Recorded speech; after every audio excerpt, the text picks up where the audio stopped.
ingin mempresentasikan materi aset dari mata kuliah teori akuntansi. Next. Kelompok 6 ini terdiri dari saya sendiri, Dewi Yulia Biran Pasana dengan NIM 2019-12-11-032. Kemudian ada rekan saya Rudi Perdana dengan NIM 2019-12-11-0. Dan yang terakhir ada Syafa Alivia dengan NIM 2019-12-11-034. Next.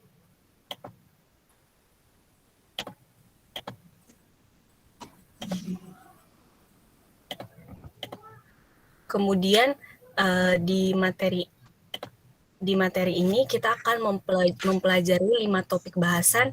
Yang pertama itu ada definisi dari asetnya sendiri, kemudian yang kedua ada pengakuan aset, yang ketiga ada pengukuran dari aset sendiri, yang keempat ada challenge for standard setter, dan yang terakhir adalah issue for auditor. Next.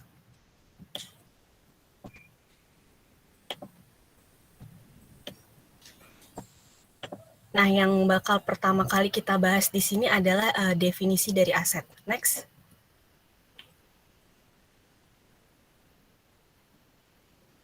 Seperti yang kita ketahui, aset merupakan kekayaan yang dimiliki oleh suatu entitas yang berasal dari transaksi di masa lalu yang pernah dilakukan perusahaan serta mempunyai manfaat ekonomi di masa depan.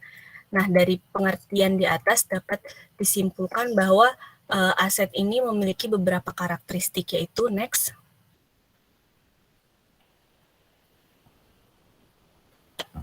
Yang pertama, manfaat ekonomi di masa depan, yang kedua dikendalikan oleh entitas, yang ketiga didapat dari kejadian di masa lampau, dan ada tambahan yaitu dapat dipertukar.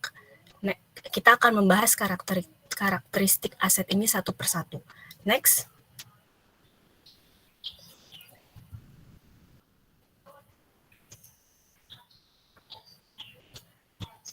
Yang pertama itu manfaat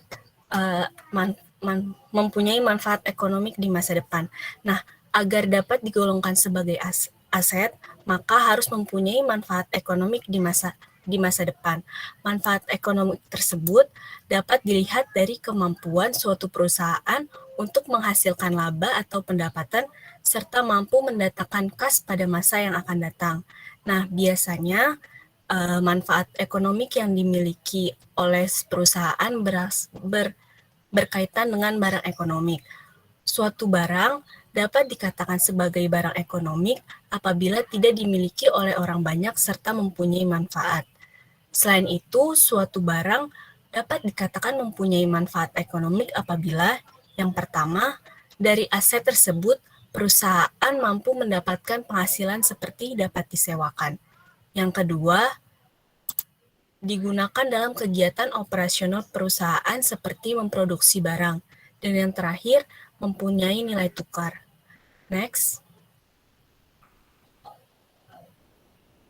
Kemudian karakteristik aset yang kedua yaitu dapat dikendalikan oleh sebuah entitas. Suatu objek dapat dikatakan sebagai aset apabila suatu objek tersebut dimiliki dan atau dikuasai oleh suatu entitas. Dapat dikatakan bahwa suatu objek untuk dapat tergolong sebagai aset, maka tidak harus dimiliki oleh suatu perusahaan atau entitas, namun cukup hanya dengan mempunyai kewenangan untuk mengendalikan objek tersebut. Next. Kemudian karakteristik yang ketiga seperti yang telah dijelaskan sebelumnya, bahwa suatu objek dapat dikatakan sebagai aset apabila mempunyai manfaat ekonomi di masa depan serta dikendalikan oleh suatu entitas. Akan tetapi, kedua syarat tersebut belum mencukupi suatu objek untuk dapat dikatakan sebagai aset. Tetapi, objek tersebut harus berasal dari kegiatan atau peristiwa di masa lalu. Aset akan muncul dalam pelaporan keuangan karena adanya suatu kejadian di masa lalu yang berasal dari kegiatan pembelian tunai atau kredit maupun berasal dari aktivitas penyewaan. Next. Kemudian yang terakhir ada tambahan yaitu dapat dipertukarkan. Dapat dipertukarkan ini adalah karakteristik yang mendukung mendukung keberadaan aset tersebut. Namun bukan merupakan karakteristik yang penting. Jika goodwill dikeluarkan dari perhitungan leverage untuk tujuan perjanjian utang, bahkan jika penurunan nilai saat periode dikecualikan dari ukuran return on equity. Next. Selanjutnya kita akan membahas mengenai asset recognition atau pengakuan aset. Next. Asset recognition atau pengakuan aset ini ada beberapa versi. Nah, kita akan memulai berdasarkan pengakuan informal, di mana pengakuan informal ini dinyatakan sebagai konvensi dan lain-lainnya secara resmi ditunjuk dalam pernyataan otoritatif. Nah, pernyataan otoritatif ini memiliki dua contoh yang di mana aturan pengakuan konvensional ini diakui. Yang pertama itu, sebuah piutang dicatat sebagai aset ketika penjualan kredit dibuat. Jadi ketika kita menjual barang dan pembeli itu meminta dibayar di masa yang akan datang, kan itu dicatat sebagai piutang. Nah, piutang itu tercatat di saat itu juga, di mana kita menjual barang tetapi barangnya itu belum dibayar atau akan dibayar di masa yang akan datang. Dan yang kedua, peralatan dicatat sebagai aset bila dibeli. Mengapa peralatan dicatat sebagai aset saat dia dibeli? Karena kita mengeluarkan sejumlah uang atau kita mengkonversi untuk membeli sebuah peralatan. Nah, uang itu kan tergolong dalam kolom aset. Nah, aset yang dibilang aset liquid. Tetapi saat kita mengeluarkan uang dan membeli peralatan, berarti kan mengganti uang yang aset liquid ini menjadi aset tetap. Nah, peralatan itu juga dicatat di dalam kolom aset. Next. Sebagai contohnya dalam asset recognition ini terpampang jelas di peraturan IAS nomor 17 atau International Accounting Standard nomor 17 atau AASB di halaman 117 pasal 10 yang mengatakan bahwa sebuah pengakuan aset dapat dikatakan memenuhi salah satu kriteria dan beberapa kriteria berikut. Hal ini menunjukkan bahwa bahan sewa yang tidak dapat dibatalkan yang akan dikapitalisasi kecuali adanya alasan-alasan lain yang akan membutuhkan sewa untuk dianggap sewa operasi. Nah, di dalam IAS 17 dan ASB 1117 itu dia memakai gambaran yaitu sewa leasing sebagai patokannya dalam pasal 10 ini, di mana sewa leasing ini punya dua kriteria. Yang pertama, sewa mengalihkan kepemilikan aset kepada lisi pada akhir masa sewa. Jadi ketika lisi meminjam barang dari lessor dan dia pakai terus dengan sesuai dengan nilai harga yang telah ditetapkan berdasarkan kesepakatan bersama, nanti di akhir masa sewa, barang yang disewakan dari lessor ke lisi itu akan jadi asetnya dari lisi itu sendiri. Nah, yang kedua, penyewa guna usaha ini dia memiliki hak opsi untuk membeli aset pada harga diperkirakan akan cukup rendah dibanding nilai wajar pada tanggal opsi menjadi dieksekusi agar bisa dipastikan pada awal sewa bahwa pilihannya akan dilaksanakan. Jadi di sini dimaksudkan adalah penyewa ini dia punya hak opsi di mana dia boleh membeli barang di mana itu harga akhir sewanya itu lebih rendah dari pada masa awal sewa, atau dia tidak memilih hak opsi untuk membeli aset itu saat di akhir sewa, di mana pada awal sewa itu ada pilihan awal sewa itu hak opsi itu sudah diberikan kepada lessor untuk lisi yang meminjam atau menyewa barang itu. Boleh di next.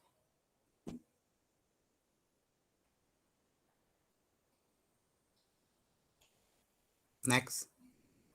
Nah, kemudian untuk yang poin ketiga, jangka waktu sewa itu adalah sebagian besar umur ekonomis aset, meskipun judulnya itu tidak dialihkan.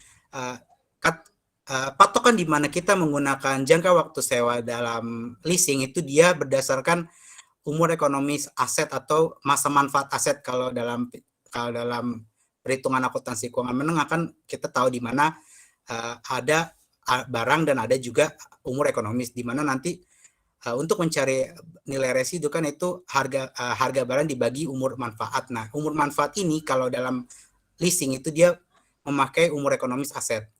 Dan poin yang keempat, pada awal sewa, nilai kini dari pembayaran sewa minimum jumlahnya itu setidaknya secara substansial semua nilai wajar dan aset dihitung selisihnya. Dan di poin kelima, aktivitas sewa guna usaha seperti yang bersifat khusus yang hanya lisi dapat menggunakannya tanpa modifikasi besar.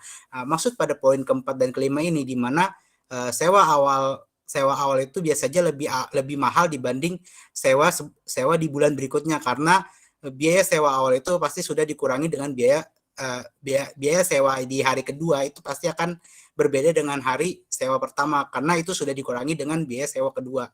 Nah, di saat penyewaan itu ada aktivitas sewa guna usaha, di mana saat lesi meminjam barang atau menyewa barang dari lesser, itu dia menggunakannya tanpa adanya modifikasi besar atau aset itu tetap utuh dipakai tanpa adanya pergantian spare part atau untuk perbaikan barang, atau misalnya barang rusak diperbaikan, itu tidak, itu bersifat khusus dan itu tidak ada modifikasi besar.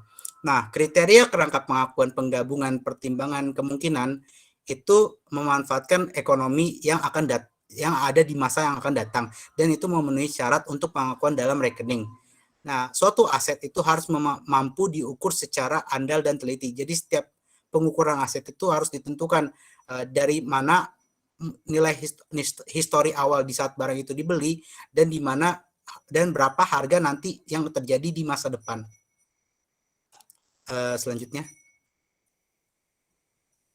kriteria kerangka pengakuan itu menggabungkan pertimbangan kemungkinan manfaat ekonomi yang akan datang, dan untuk memenuhi syarat agar pengakuannya di dalam rekening, aset harus mampu diukur secara andal. Ini seperti yang sudah dijelaskan sebelumnya, di mana kita menghitung dulu nilai awal aset dan nilai akhir atau nilai residual setelah dia digunakan sesuai dengan masa manfaatnya.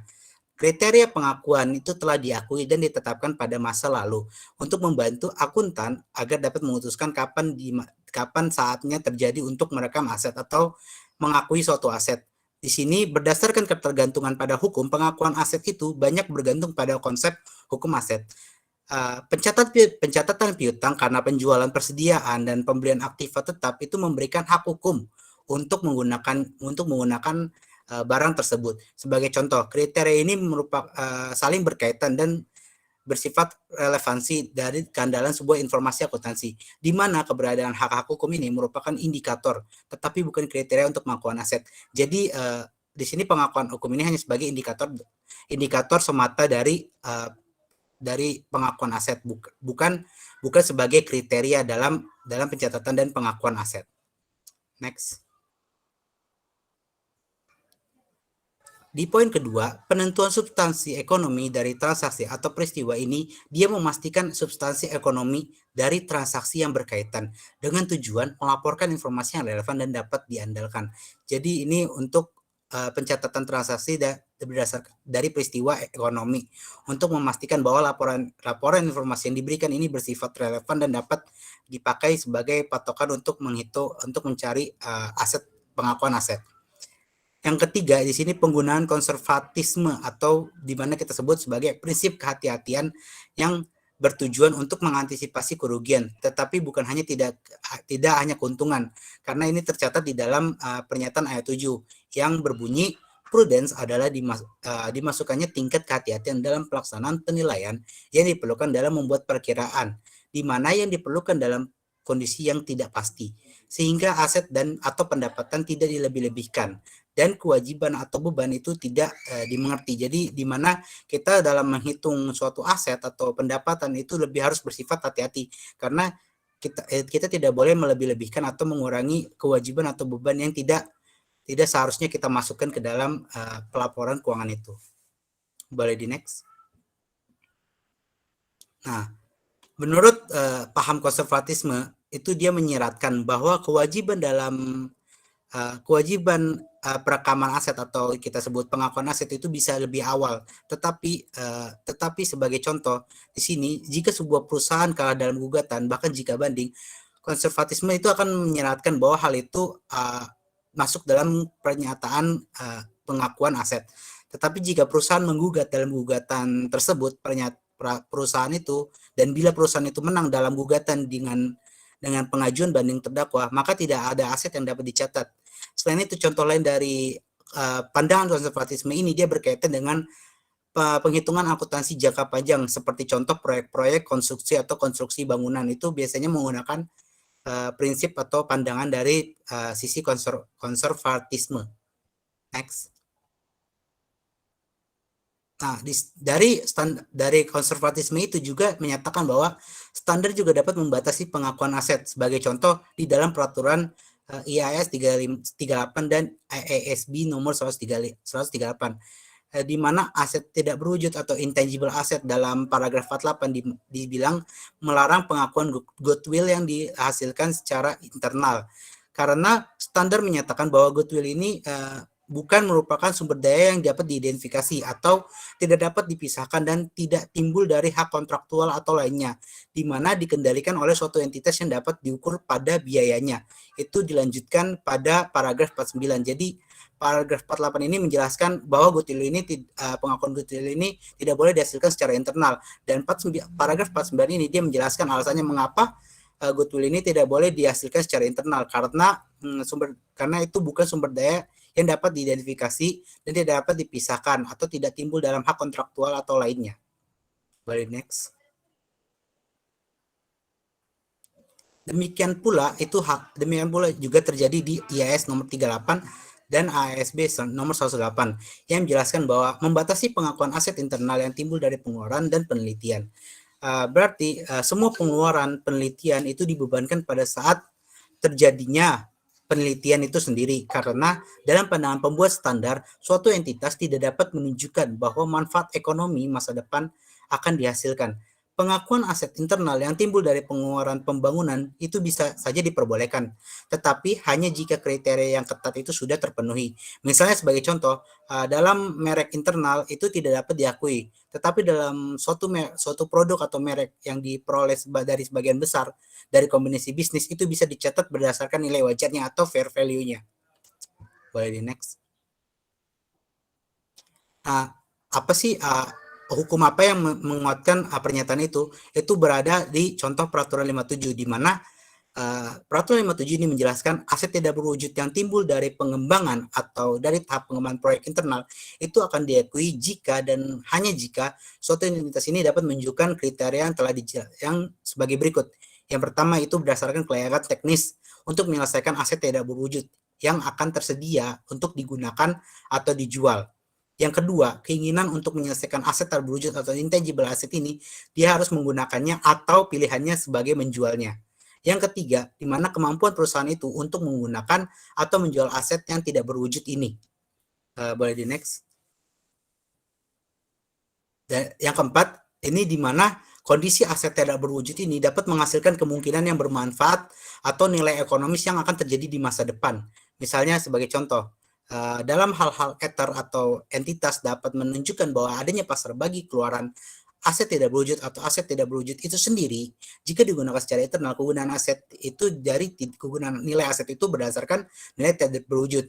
Nah, di dalam poin 4 ini dia menunjukkan bahwa apabila kalau misalnya aset tidak berwujud ini jika dijual di masa depan itu punya nilai ekonomisnya. Ini makna dari poin keempat. Lalu yang poin kelima di sini menjelaskan bahwa ketersediaan yang memadai teknis mengenai keuangan dan sumber daya lainnya itu digunakan untuk menyelesaikan pengembangan atau digunakan untuk menjual aktiva yang tidak berwujud.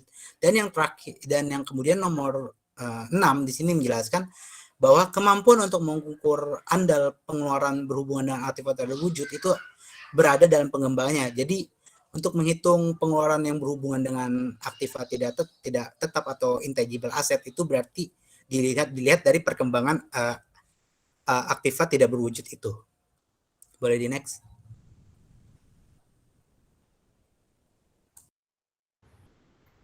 Selanjutnya, kami akan membahas tentang asset measurement atau pengukuran aset. Next. Salah satu kriteria yang harus terpenuhi oleh seorang angkutan adalah mengetahui bagaimana cara mengukur suatu aset. Seperti yang sudah dibahas pada bab 5 dan 6, beberapa pendekatan pengukuran ada yang diadopsi. Pertanyaannya adalah, apakah secara teoritis pendekatan ini merupakan suatu pengukuran yang terbaik? Pengukuran biaya perolehan diharapkan untuk bersifat objektif dan memberikan informasi yang dapat dipercaya dan dapat diverifikasi. Di sisi lain, pengukuran nilai wajar menyediakan informasi yang relevan. Kerangka IASB menguraikan karakteristik kualitatif informasi keuangan, dan dengan demikian memberikan bimbingan tentang atribut isi dari informasi keuangan. Namun, apa yang belum diselesaikan adalah pendekatan pengukuran mana yang harus digunakan untuk mencapai karakteristik kualitatif yang diinginkan. Praktik pengukuran hadir untuk setiap variasi aset dan mencerminkan insentif manajer dan praktek akuntansi di masa lalu. Ini adalah di luar ruang lingkup dari bab ini untuk mendukung suatu pendekatan pengukuran atas lainnya. Kita dapat menyelidiki beberapa masalah yang berkaitan dengan pilihan metode pengukuran dengan mempertimbangkan pengukuran aset berwujud, tidak berwujud, dan keuangan. Pilihan berhubungan baik dengan pengukuran akuisisi dan pengukuran secara periode. Selanjutnya, diukur informasi tentang nilai aset dapat dimasukkan ke dalam laporan keuangan, yaitu nilai aset yang sudah diakui atau dapat dimasukkan sebagai pengungkapan catatan. Dalam kasus terakhir, aset pengukuran atau measurement asset dapat diungkapkan dalam catatan rekening, tetapi tidak diakui dalam laporan keuangan. Next. Ada beberapa cara untuk mengukur aset yang dimiliki suatu entitas. Pengukuran dari aset diatur berbeda untuk masing-masing jenis aset, mulai dari aset berwujud atau tangible asset, aset tidak berwujud atau intangible asset, sampai dengan aset keuangan atau instrumen keuangan. Kali ini, kami akan membahas tangible asset atau aset berwujud dan intangible asset atau aset tidak berwujud. Next. Yang pertama adalah tangible asset atau aset berwujud. Pada mulanya, oleh US GAAP, pendekatan yang dipakai untuk menilai aset berwujud adalah historical cost, di mana aset diukur dengan menggunakan nilai awal perolehan aset tersebut. Nilai tersebut akan tetap dapat dikurangi oleh penyusutan apabila diakui adanya penyusutan. Saat ini, IFRS memiliki pendekatan pada fair value untuk menilai aset sehingga nilai aset akan lebih mencerminkan nilai saat ini dan informasi terkait nilai aset akan lebih relevan. Ketentuan IFRS terkait properti, plant, dan equipment, serta properti investasi memperbolehkan adanya penggunaan model pengukuran dengan current value yang dapat berdasarkan pada pasar atau biaya penggantian depresiasi. Revaluasi harus secara periodik dilakukan setiap tanggal balance sheet. Revaluasi memiliki kelebihan, antara lain memberikan informasi yang lebih relevan tentang keadaan saat ini, mengkomunikasikan ekspektasi manajer terhadap perusahaan, relevan digunakan pada kondisi inflasi. Sedangkan, kekurangan dari revaluasi adalah tidak relevan digunakan jika harga relatif stabil, biaya yang cukup besar untuk melakukan revaluasi, dan yang terakhir adalah pengukuran bersifat subjektif. Next. Terdapat dua jenis pengukuran yang dikenal, yaitu historical cost dan fair value atau nilai wajar. Untuk historical cost, aset diukur pada saat akuisisi dan dikurangi akumulasi depresiasi, serta penurunan nilai.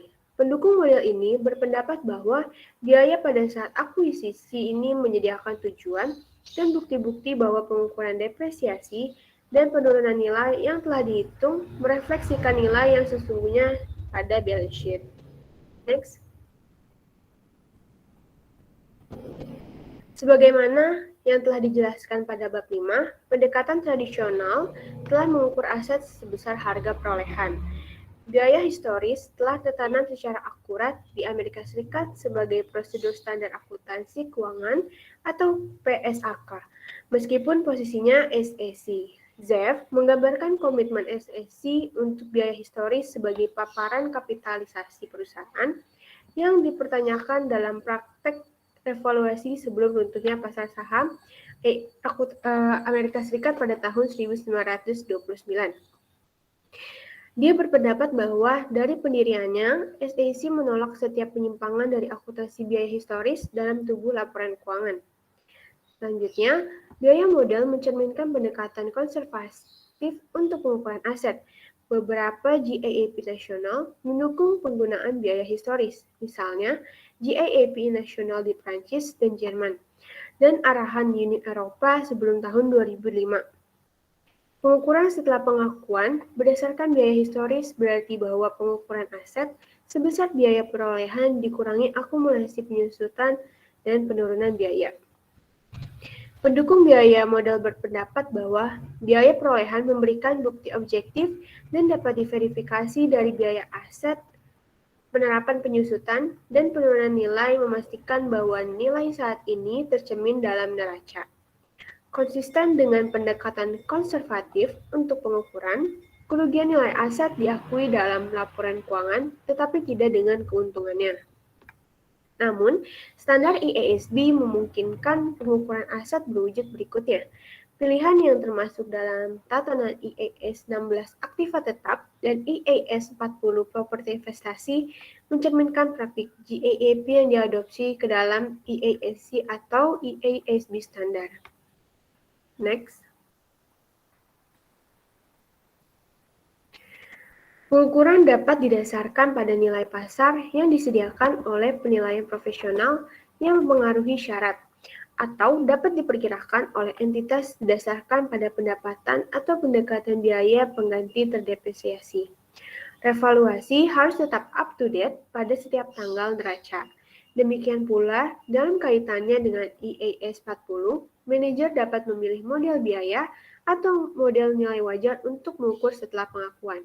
Lalu pertanyaannya, mengapa memilih mempersiapkan salah satu model pengukuran yang lain? Hal ini dapat dikatakan bahwa aset direvaluasi menyediakan informasi yang relevan bagi pengguna laporan keuangan. Revaluasi dapat memberikan informasi lebih lanjut saat ini tentang nilai dari biaya historis. Namun, argumen ini kurang persuasif jika aset tersebut baru dibeli atau tidak tunduk pada harga pasar yang berfluktuasi. Manajer mungkin menilai kembali tanah pada saat kenaikan harga untuk memastikan bahwa aset tidak sesuai pada neraca. Sebuah nilai saat ini pada neraca mungkin relevan untuk pengambilan keputusan, mungkin menguntungkan bagi perhitungan rasio keuangan, atau dapat mencegah perusahaan mengambil melebihi target. Salah satu argumen terhadap penggunaan model pengukuran saat ini adalah bahwa pengukuran tidak dapat diandalkan dan subjektif. Kemudian, perusahaan tidak dapat dipercaya untuk menggunakan kebijaksanaan mereka untuk membuat penilaian, pemikiran yang seimbang dan adil tentang perlakuan akuntansi ketika diberikan fleksibilitas untuk melakukannya. Namun, meskipun kebijaksanaan manajer dalam pengukuran aset, Bart and Clinch melaporkan bahwa revaluasi aset adalah nilai yang relevan. Next. Studi ini menunjukkan bahwa langkah-langkah nilai wajar atau fair value aset berpotensi memberikan informasi yang berguna untuk pembuatan keputusan keuangan. Mereka menyediakan dukungan untuk standar setter yang ingin memperkenalkan pengukuran nilai wajar atau fair value dalam standar akuntansi. Keuntungan pada pengukuran aset disebabkan dari penggunaan model revaluasi secara tradisional dimasukkan langsung dalam ekuitas. Aset meningkat atau aset debit sehingga meningkatkan aset pada neraca dan entry kredit keselisih penilaian kembali aset dalam ekuitas atau kredit atas cadangan revaluasi. Dengan demikian, peningkatan nilai aset yang ditampilkan tanpa memberikan dampak pada laba rugi. Gagasan surplus pendapatan bersih, pendapatan harus mencakup semua item pendapatan, keuntungan biaya, dan macet. Dilanggar dan peningkatan aset yang belum direalisasi. Sementara, diinformasikan kepada pengguna laporan keuangan tidak mempengaruhi pendapatan, sehingga angka pendapatan konservatif disajikan. Perlakuan terhadap keuntungan yang belum direalisasi dan kerugian yang timbul dari suatu model pengukuran nilai saat ini adalah salah satu isu paling kontroversial dalam akuntansi. Next. Yang kedua adalah intangible asset atau aset tidak berwujud. Karena intangible asset tidak memiliki pasar, maka yang biasa digunakan adalah cost dikurangi oleh akumulasi amortisasi dan impairment.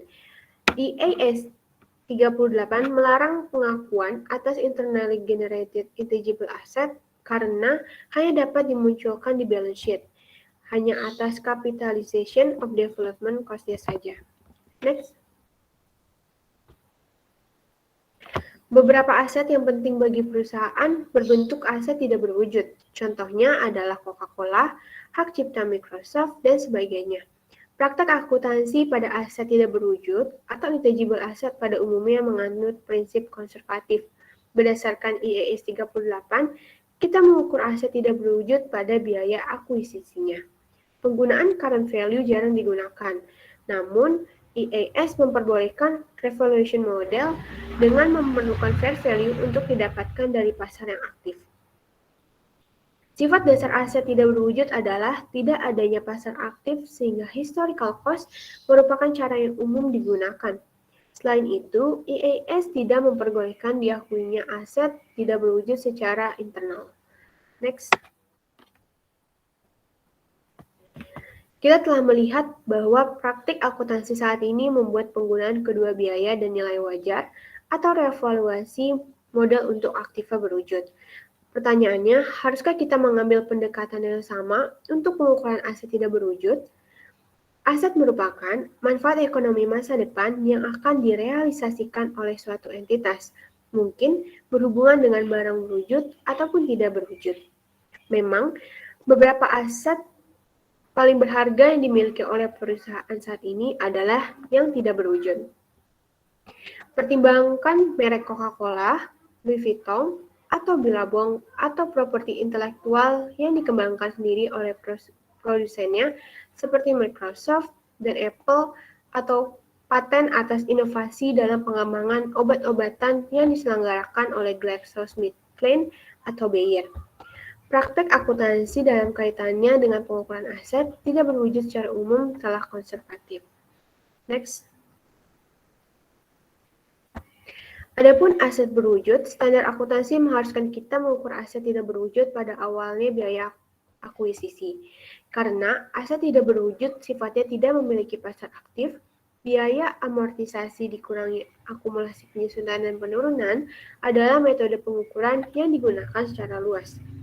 Salah satu cara aktiva tidak berwujud yang dihasilkan secara internal dapat muncul dalam neraca adalah melalui kapitalisasi biaya pembangunan seperti yang sudah dijelaskan sebelumnya. Penilaian aset tak berwujud yang kontroversial karena tidak melibatkan estimasi subjektif dari nilai wajar aset. Studi kasus mengeksplorasi pendekatan alternatif untuk penilaian aset tidak berwujud dapat diidentifikasi. Next. Selanjutnya adalah instrumen keuangan.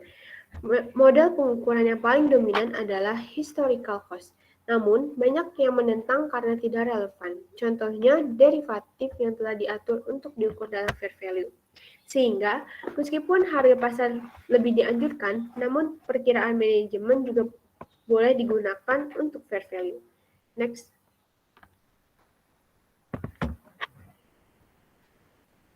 Instrumen keuangan. Sebuah kategori ketiga aset sekarang kita akan dipertimbangkan adalah aset keuangan. IAS 39 menciptakan kategori terpisah dari aset dan kewajiban keuangan dan memperkenalkan aturan pengukuran terkait. Pertanyaannya, bagaimana seharusnya aset-aset dan kewajiban diukur, dan apakah aturan pengakuan dan pengukuran diterapkan pada aset berwujud dan tidak berwujud yang tepat?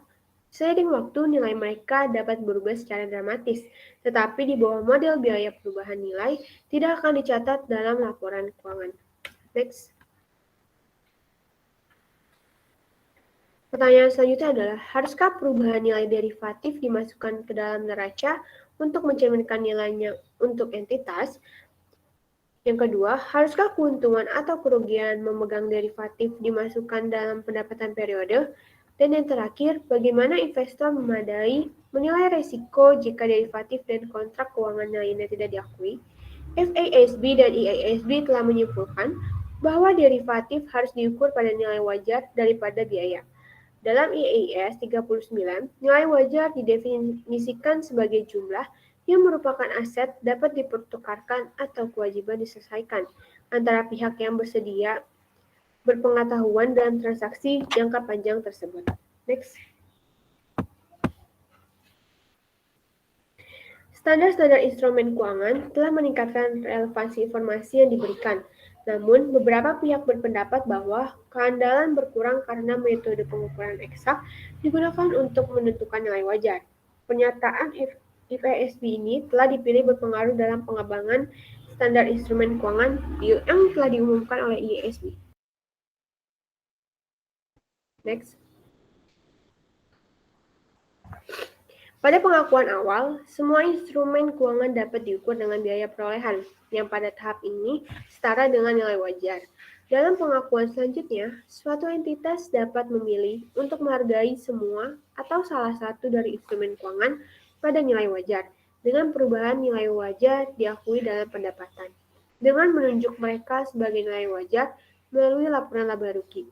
Atau suatu entitas dapat mengklasifikasikan aset ke dalam kategori lain. Next. Financial instrument kemudian dibagi menjadi 4 tipe dengan pengukuran yang berbeda-beda. Untuk membuat standar yang baku, IASB telah menetapkan penggunaan fair value guna menyediakan informasi yang relevan bagi pengguna laporan keuangan. Beberapa pihak menentang karena akan menghasilkan laporan yang tidak relevan, tidak dapat diandalkan, tidak dapat dimengerti, dan tidak dapat dibandingkan. Pengukuran ini sangat kompleks, belum ada sebuah model pengukuran yang disetujui oleh pembuat standar di IAS. Tipe aset finansial yang pertama, original atau pinjaman dan piutang. Metode pengukurannya, aset tidak dipengaruhi oleh niat untuk menjual atau hold to maturity. Tipe aset finansial yang kedua, hold to maturity investment, yaitu metode pengukurannya perusahaan tidak memperbolehkan menggunakan klasifikasi HTM apabila aset dijual atau ditransfer lebih dari sebagian kecil. Tipe aset finansial yang ketiga, available for sale securities. Metode pengukurannya, gain atau loss dari remeasurement diakui dari ekuitas. Yang terakhir, tipe aset finansial asset held for trading. Metode pengukurannya dengan profit atau loss atas remeasurement diakui sebagai profit dan loss. Next. Selanjutnya kita akan membahas mengenai tantangan dari pembuat standar atau challenge for standard setters. Next. Challenge for standard setter kita ambil dari Accounting Theory 7 edition karya Jan Guthrie. Next. Nah, dalam tantangan pembuat standar FASB, Financial Accounting Standard Board, dan IASB atau International Accounting Standard Board itu berniat untuk mengatasi masalah pengukuran dalam C-phase dari proyek kerangka konseptual, di mana masalah ini dia harus mempertimbangkan yang mencakup pengukuran konvensional seperti contoh yaitu past entry atau menggunakan exit price atau menggunakan modified past amount atau menggunakan current entry, harga keluar atau keseimbangan, atau kita menggunakan nilai dalam future entry or exit price. Sebagai bagian dari proyek ini, Dewan akan mempertimbangkan metode pengukuran yang sesuai dengan sejauh mana mereka memenuhi karakteristik yang diperlukan masyarakat kualitatif terhadap informasi keuangan. Di sini FASB dan IASB ini masih selalu berdebat mengenai past entry atau exit entry, modified past amount, dan current entry serta dan sebagainya, ini dalam rangka untuk mengetahui sebagaimana mereka memanfaatkan metode ini yang akan digunakan di masyarakat kualitatif terhadap informasi keuangan, yang mana informasi keuangan ini digunakan kepada khalayak umum atau publik. Next.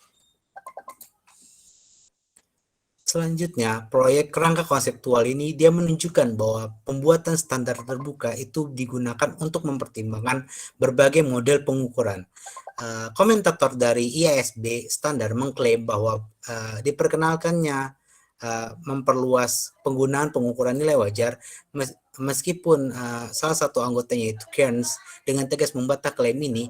Dia menyatakan bahwa IFRS telah memperkenalkan pengukuran nilai wajar untuk derivatif pada setiap tanggal neraca dan beberapa aset keuangan lainnya, dan ini sudah menjadi kewajiban di bawah naungan Peraturan IAS Nomor 39 serta persyaratan untuk mengukur pembayaran berbasis yang dibagi kepada karyawan sebesar nilai wajarnya yang diambil berdasarkan Peraturan IFRS Nomor 2. Boleh di next. Selanjutnya, Kearns juga berpendapat bahwa adanya kesalahpahaman yang cukup tentang sejauh mana penggunaan nilai wajar ini yang diterapkan oleh IFRS. Nilai wajar yang digunakan untuk mengukur aset pada pengakuan itu awalnya didasarkan pada contoh di pabrik, yaitu berdasarkan peraturan IAS nomor 16 aktiva tetap yang mana ada juga peraturan IAS 17 yang menyangkut soal sewa dan IAS nomor 39 tentang instrumen keuangan. Di sini dijelaskan bahwa pengakuan dan pengukuran dan itu berdasarkan komparasinya atau perbandingannya dengan IAS nomor 41 yang menyangkut tentang pertanian itu mengukurnya melanjutkan pada nilai wajar itu biasanya digunakan hal yang jarang atau mereka menggunakan pengukuran nilai wajar dalam konteks aktiva tetap, sewa, dan instrumen keuangan dalam pabrik, serta dalam pertanian dari peraturan IAS nomor 16, 17, 39, dan 41 itu jarang digunakan. Hal ini juga wajib untuk beberapa aset keuangan yang dimana diatur dalam IAS nomor 39, terutama untuk derivatif yang diadakan untuk perdagangan aset keuangan dan kewajiban yang diklasifikasikan sebagai nilai wajar. Hal dari nilai wajar ini dia mengikuti melalui laporan laba rugi atau laba rugi yang nilainya 0. Dan untuk penghitungan aset pensiun itu menggunakan kewajiban yang dimana diatur dalam peraturan IAS nomor 19. Next. Dalam beberapa standar, pengakuan nilai wajar itu tidaklah wajib, tetapi lebih merupakan sebagai pilihan atau opsi yang sudah dibahas dalam kaitannya dengan IAS nomor 16 dan 40. Kearns sendiri juga mendapat bahwa meluasnya penggunaan pengukuran nilai wajar berdasarkan IFRS lebih merupakan persepsi daripada kenyataan.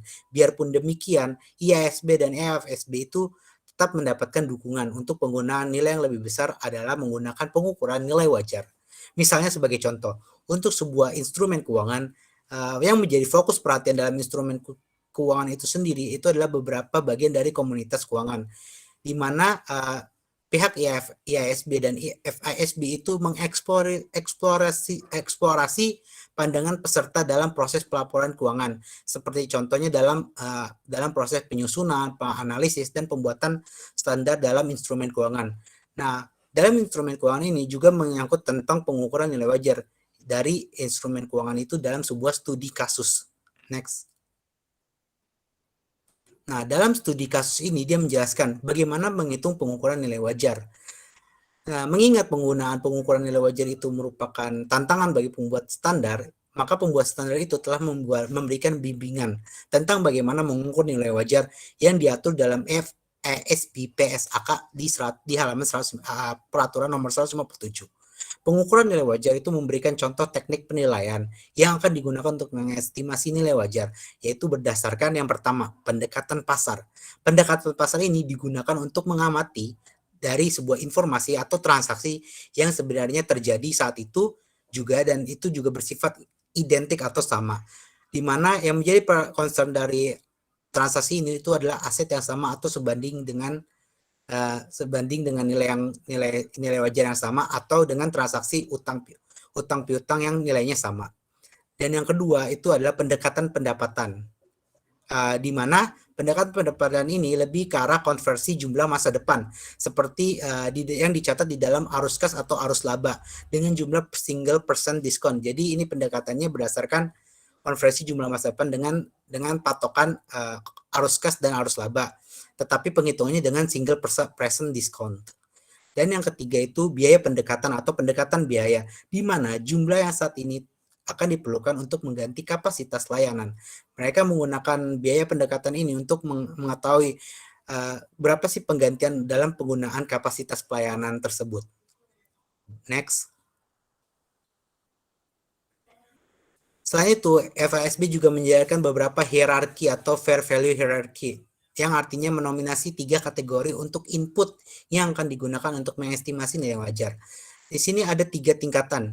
Pada tingkat pertama, mereka menggunakan harga pasar atau harga pasar aset dan kewajiban yang sama di pasar referensi aktif. Setiap kali informasi besar-besaran harga available quoted itu tidak akan disesuaikan. Jadi ini konteksnya itu di mana harga aset dan kewajiban itu di pasar yang aktif itu selalu sama atau homogen sejenis, di mana itu harganya selalu ada dan tidak akan pernah disesuaikan dan harga itu tetap. Dalam tingkat kedua di sini dinyatakan bahwa jika harga pasar dari suatu aset dan kewajiban yang di mana pasar ini aktif itu tidak tersedia, maka nilai wajar harus diperkirakan berdasarkan harga pasar aset sejenis atau kewajiban di pasar aktif itu disesuaikan untuk perbedaan. Berarti apabila suatu harga aset dan kewajiban ini tidak tersedia atau jumlahnya tidak ada, mereka harus menggunakan patokan harga pasar aset sejenis. Jadi mereka menggunakan pembandingan atau memakai patokan dari nilai aset yang sejenis. Misalnya harga harga suatu produk di pasar ini 15.000, tetapi kuantitasnya tidak ada, maka mereka harus mencari barang yang sejenis di mana harganya itu juga harus sejenis juga. Berarti mereka harus otomatis melihat harga pasar di pasar yang lain, berapa harga barang tersebut yang dijual di pasar yang lain. Nah, dalam tingkat yang ketiga di sini dinyatakan bahwa jika harga pasar aset yang identik atau serupa dengan kewajiban di mana pasar aktif ini tidak tersedia atau tidak memiliki kuantitas yang ada, dan jika perbedaan antara aset dan kewajiban itu tidak sama dan tidak objektif, maka pengukuran nilai wajar itu harus diperkirakan dengan menggunakan teknik penilaian dengan beberapa yang konsisten dengan pendekatan pasar, pendapatan, dan biaya. Jadi intinya ini di mana suatu barang tidak mempunyai kuantitasnya, dan saat kita mencari di harga di pasar berikutnya juga tidak ada. Berarti kita harus menentukan biaya apa saja yang harus kita pakai untuk mencari tahu berapa nilai wajar dari suatu barang tersebut. Ini lebih ke arah menggunakan pendekatan pasar, pendapatan, dan biaya. Next. Selanjutnya kita akan masuk di topik yang terakhir, yaitu issue for auditor. Next. Dalam mengaudit fair value menimbulkan kesulitan pada auditor karena membutuhkan penerapan dari model valuasi dan ahli dari valuasi itu sendiri. Nah, untuk menciptakan pendekatan audit yang efektif, maka auditor ini memiliki peranan yang penting untuk memastikan pengukuran yang dilakukan telah sesuai dan tidak terpengaruh berlebihan oleh insentif manajer. Next. Nah, sekian presentasi dari kelompok kami, kurang lebihnya mohon maaf. Wassalamualaikum warahmatullahi wabarakatuh. Jika ada yang ingin bertanya, dipersilahkan.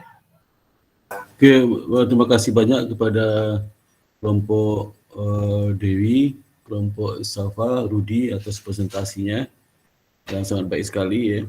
Untuk itu kami persilakan kepada pertanyaan dari peserta. Kebetulan waktunya sudah 3:30 ya. Silakan kalau ada pertanyaan. Mohon izin bertanya. Silakan. Muhammad apa namanya? Muhammad Ilham Ulinwal Imam. Silakan Muhammad Ilham. Tadi kan mohon maaf sebelumnya untuk kelompok 6. Tadi kan sudah disebutkan bahwa ada 3 karakteristik utama ya. Yang untuk aset yang pertama itu ada manfaat ekonomik yang akan datang, terus dikuasai oleh entitas, dan yang terakhir itu timbul akibat transaksi masa lalu. Nah, kenapa aset itu harus timbul? Nah, pertanyaannya, kenapa aset itu harus timbul akibat transaksi masa lalu? Terima kasih. Oke, silakan untuk dijawab oleh presenter ya, 3 ini. Ini pertanyaan sangat mendasar nih ya, silakan. Maaf Pak, kalau misalnya pertanyaannya dikumpulin dulu baru dijawab di terakhir, boleh Pak?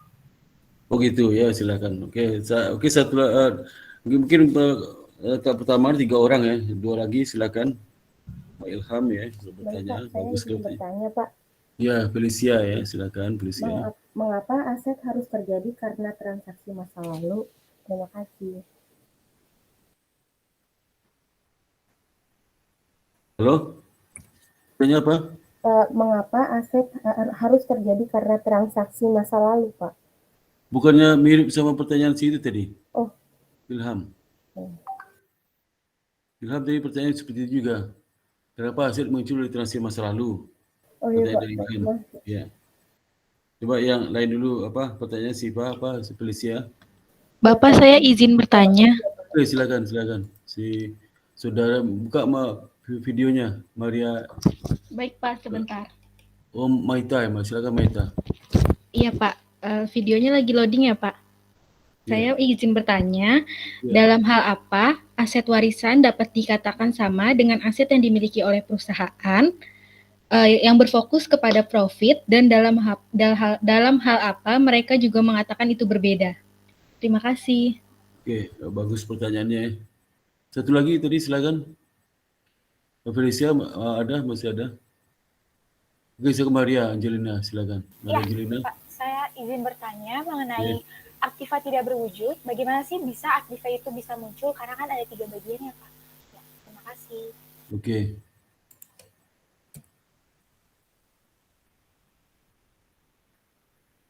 Bisa barusan tadi sebenarnya si Maria Angelina ya. Maria Angelina.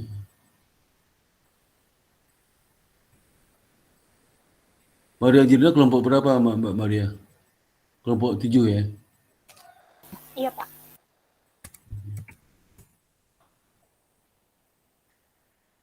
Silakan Dewi dan kawan-kawan, silakan.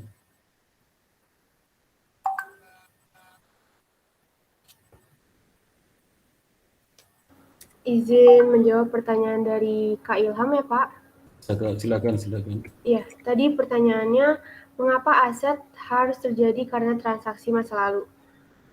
Jadi menurut pendapat kelompok kami, aktiva perusahaan berasal dari transaksi atau peristiwa lain yang terjadi di masa lalu. Perusahaan biasanya memperoleh aktiva melalui pembelian atau produksi sendiri, tetapi transaksi atau peristiwa lain juga dapat menghasilkan aktiva. Misalkan, properti yang diterima perusahaan dari pemerintah sebagai bagian dari program untuk merangsang pertumbuhan ekonomi dalam suatu wilayah. Transaksi atau peristiwa yang diharapkan terjadi di masa depan tidak dengan sendirinya memunculkan aktiva. Oleh karena itu, misalnya maksud untuk membeli persediaan tidak dengan sendirinya memenuhi definisi dari aktiva. Seperti itu, Kak Ilham.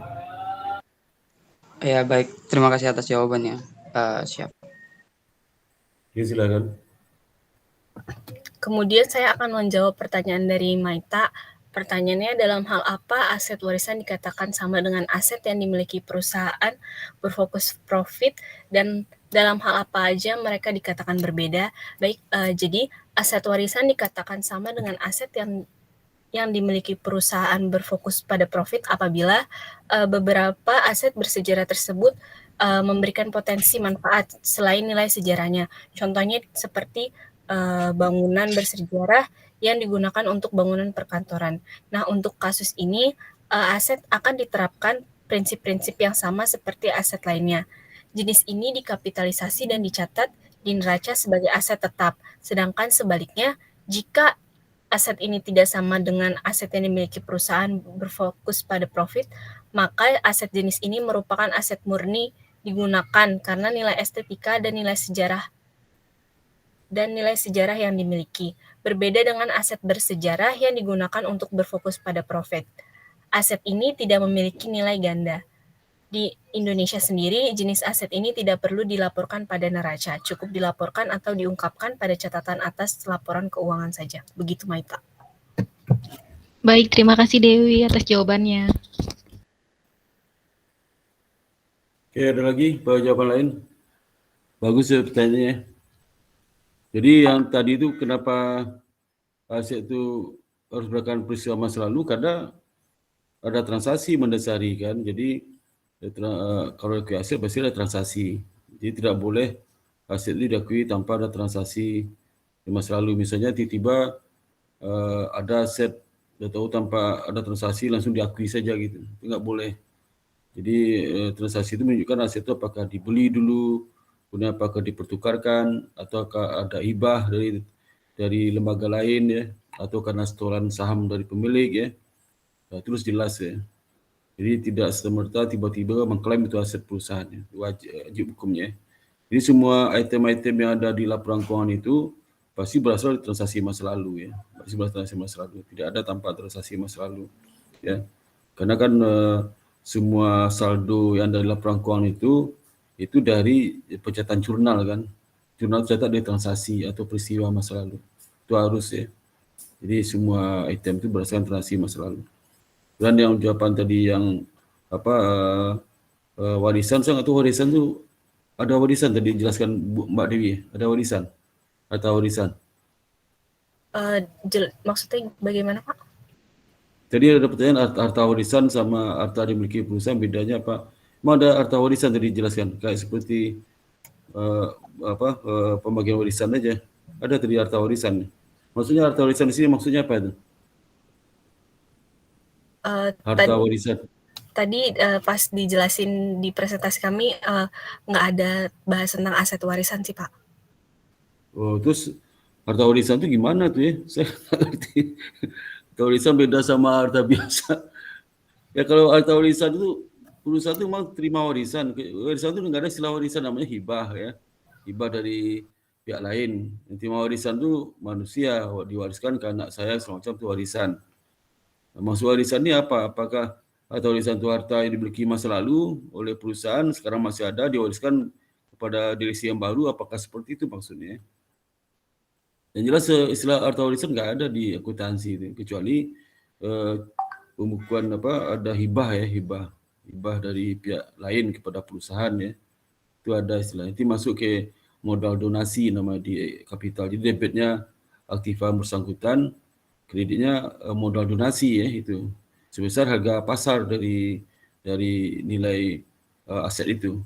Kalau bahkan suatu bidang tanah kan nggak ada pengorbanan uang, itu berapa harga pasar tanah itu diakui sebagai nilai aset sama modal donasinya. Seperti itu. Dan tentu saja beda sama harta dimiliki secara kalau dia dibeli, berdasarkan harga beli kan. Harga beli. Tapi kalau donasi pasti harga pasar, karena kita nggak ada mengorbankan dana sama sekali. Gitu. Seperti itu. Itu maksudnya mungkin aset hibah kali itu, bukan aset warisan ya. Jadi saya sempat sampaikan, karena waktu sudah habis ya, terima kasih atas partisipasinya. Dengan kuliah seperti ini sudah bisa paham betul dengan teori akuntansi ya. Jadi kalau sudah baca sendiri pasti hilang nggak ngerti. Tapi kalau dibaca itu presentasikan, ada yang bertanya, lebih bagus lagi sebenarnya. Terus ada penjelasan saya juga, lebih penjelasan sederhana, sudah bisa lebih paham ya. Mungkin dapat sampaikan demikian. Absen sudah isi belum ya? Absen belum ya? Cik absen dulu sebentar ya. Absen dulu sebentar ya, di kampus ya.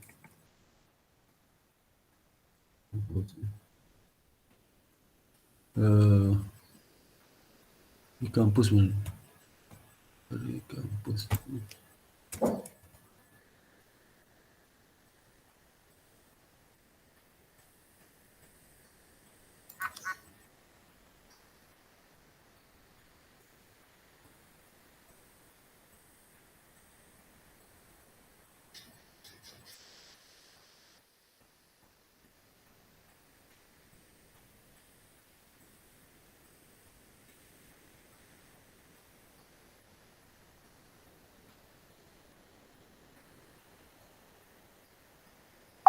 Sebentar ya.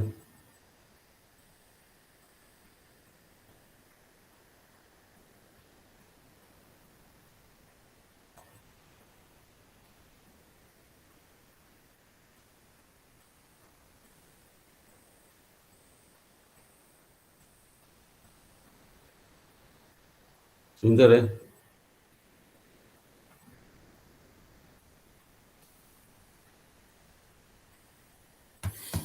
Ya, ini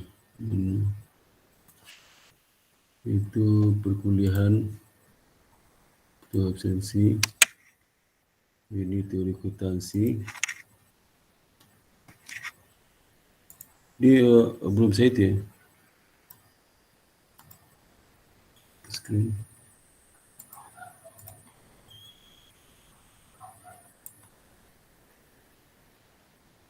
Akuntansi. Yang ketujuh ya, nggak terasa ya. Ini nanti soal-soalnya sama, paling menanyakan konsep pengakuan pengukuran. Ya saya belum tahu juga karena soal saya belum saya buat ini sama Bu Iwi ya soalnya. Belum bikin juga soalnya. Ya. Tapi paling tidak soal dibuat itu pasti yang pernah dijelaskan atau sama kayak di buku ya, ada di buku lah. Mungkin ada beberapa soal perlu analisis ya. Dan saya harapkan soal tidak sama menjawab ya, kalimatnya nggak sama ya. Kalau sama persis kalimat berarti kita anggap itu nyontek, tapi mudah-mudahan enggak lah, soalnya nggak nyontek ya. Dengan tidak ada jawaban sama ya. Ini pertama saya panggilkan Nindya ada, Nindya.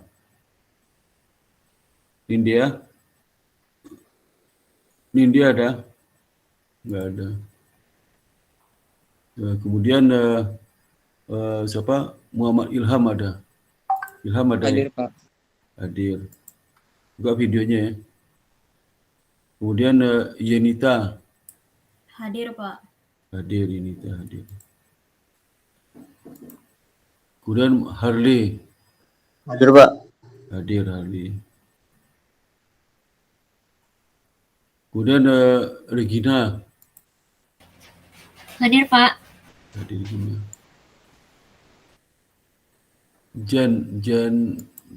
Janet deh.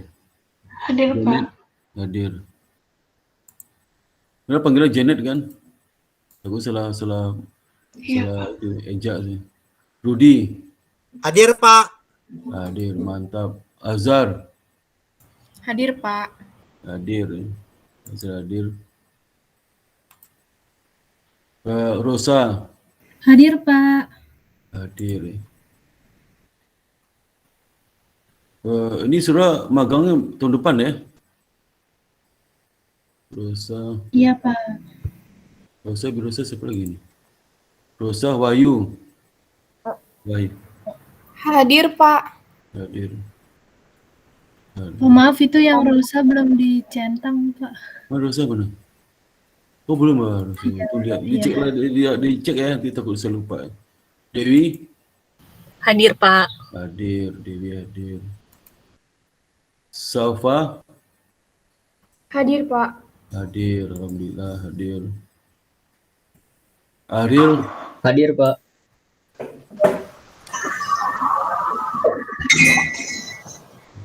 Ariel ya, hadir ya. Iya, Pak. Hadir. Mana Ariel? Kemudian Rafli. Hadir, Pak. Hadir. Rafli hadir. Alia. Hadir, Pak.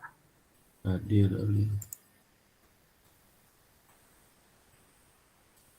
Alia. Si Maria hadir. Hadir, Pak. Hadir Maria. Sylvia. Hadir, Pak. Hadir. Itu buka dunia ya, videonya. Sudah, Pak. Maita. Hadir, Pak. Hadir Maita. Muhammad Aril. Haris, Pak. Hadir. Haris. Iya. Haris. Hadir ya. Hadir, Pak. Rangga nggak ada. Rangga libur. Biasa orang nggak masuk ya. Rangga oke. Selesai ya. Oke, ada pertanyaan lagi di sini? Semuanya dulu ya. Rangga. Ini sudah janji bikin izin sudah ya. Izin, oke. Apa nggak masuk si izin ini? Sudah. Izin.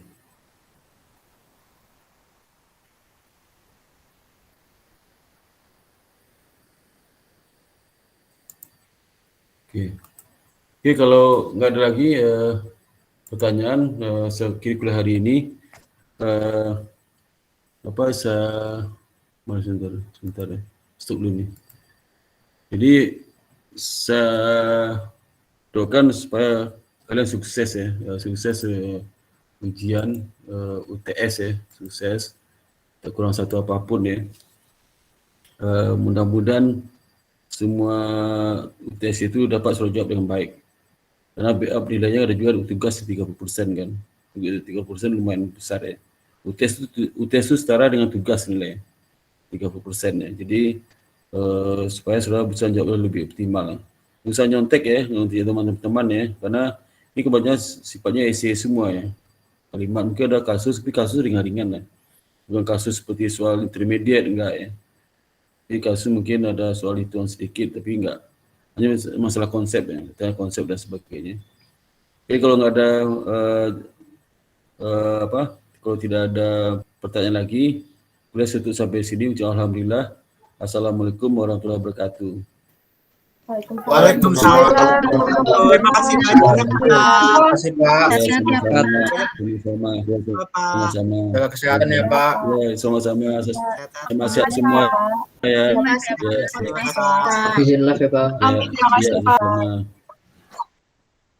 Ya, sama-sama. Makasih.